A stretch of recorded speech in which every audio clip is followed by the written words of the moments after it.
9 people, 1 tent. Sliced open from the inside, they didn't put on their boots. They didn't grab their coats. In minus 30-degree cold, in the pitch black of a Siberian night, 9 experienced hikers cut their way out of their own shelter and ran, barefoot, into a blizzard, away from whatever was outside. Some of them died from the cold. That part the world understood, but 2 of them were found with crushed ribs and a fractured skull, with no external wounds, as if they'd been hit by a car in the middle of nowhere, on a mountain with no cars, and 1 woman was missing her tongue. This is a story the Soviet government tried to bury.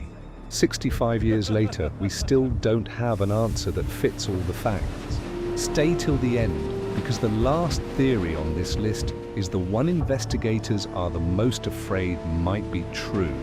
January 1959. The Soviet Union is deep in the paranoia of the Cold War, and a group of 10 young hikers from the Ural Polytechnical Institute set out to do something that will make them legends among Soviet mountaineers. A grueling 200-mile ski trek through the northern Urals, culminating in a summit of a peak the local Mansi people call Kholat Syakhl. Translated from the native language, that name means something the locals had used for centuries, long before any Soviet expedition ever set foot there. Dead Mountain. The group is led by Igor Dyatlov, a 23-year-old radio engineering student, disciplined, meticulous, the kind of leader who logs every decision. With him, 7 men and 2 women, most in their early 20s, all experienced in Category 3 trekking, the most difficult grade the Soviet system recognized. On January 27, one member, Yuri Yudin, is forced to turn back, crippling knee and joint pain. He says goodbye to his friends at a remote settlement, watches them disappear into the tree line. He has no idea it is the last time he will ever see any of them alive. The remaining 9 push on. Dyatlov had promised to send a telegram the moment they returned to civilization, expected around February 12th. He was specific about the date. He was specific about everything. February 12th comes. No telegram. Friends assume delays. Common in the brutal terrain. February 20th comes. Still nothing. By February 26th, search parties are finally dispatched into the mountains. What they find will become one of the most disturbing scenes in the history of Soviet exploration. And it starts with a tent that never should have looked the way it did. The search team finds the campsite on the slope of Kholat Syakhl, Dead Mountain, on February 26th, and immediately something is wrong. The tent is still standing, partially collapsed under snowfall, but standing. Inside, boots, coats, food, untouched. Personal belongings undisturbed exactly where they'd been left for the night. Every single item a person would need to survive outside, still inside the tent, and the tent itself has been sliced open. Not at the entrance. From the inside, cut outward in multiple long gashes, as if someone or something needed to get out faster than the front flap would allow. There is no sign of a struggle inside the tent. No blood, no violence.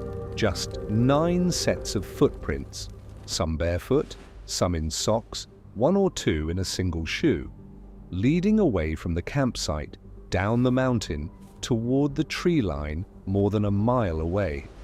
Think about that distance. A mile in knee-deep snow, in temperatures plunging toward negative 30 degrees Fahrenheit. At night and without shoes, something made 9 trained. Rational people abandon shelter, abandon supplies, abandon the one thing standing between them and the cold. And they didn't hesitate long enough to grab a single coat. Search dogs find the first 2 bodies near a large cedar tree at the forest edge, Georgy Krivonishenko and Yuri Doroshenko, both in nothing but underwear, both barefoot. Broken branches are found high up the cedar, as if someone had climbed it desperately looking for something, or trying to see something, or trying to escape something on the ground. Nearby, searchers find the remains of a small fire. It burned for only a few minutes before going out. 3 more bodies are found scattered between the cedar and the tent.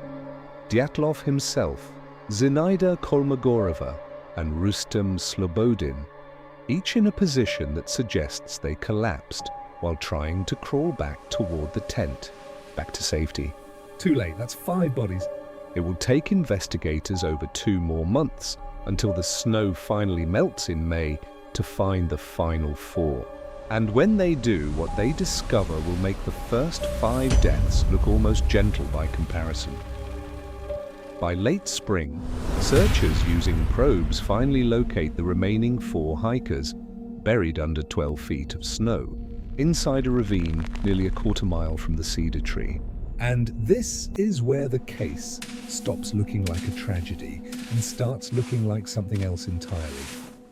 3 of the 4, Lyudmila Dubinina, Semyon Zolotaryov, and Nikolai Thibault Brignol have catastrophic internal injuries. crushed ribs, a fractured skull. Massive internal trauma consistent, according to one examining doctor, with the kind of force you'd see in a high-speed car crash. But there is no external bruising.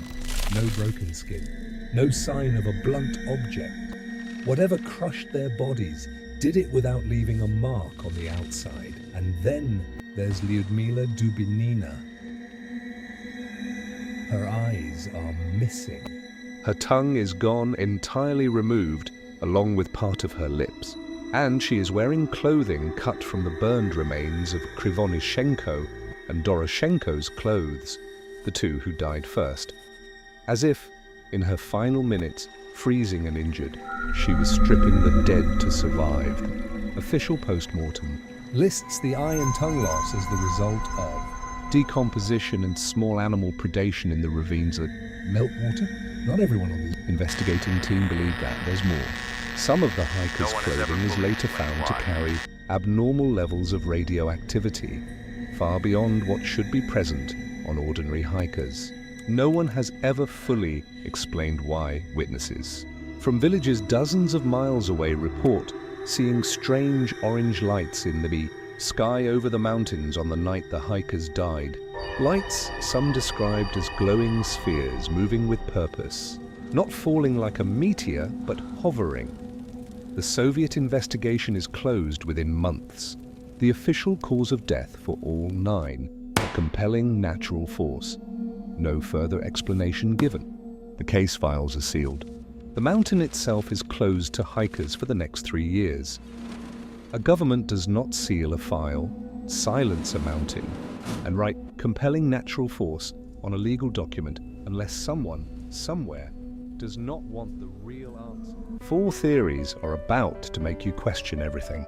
You think you know about that mountain. One of them involves a weapon the Soviet government never admitted testing. One of them involves lights that 13 separate witnesses reported seeing in the sky that same night.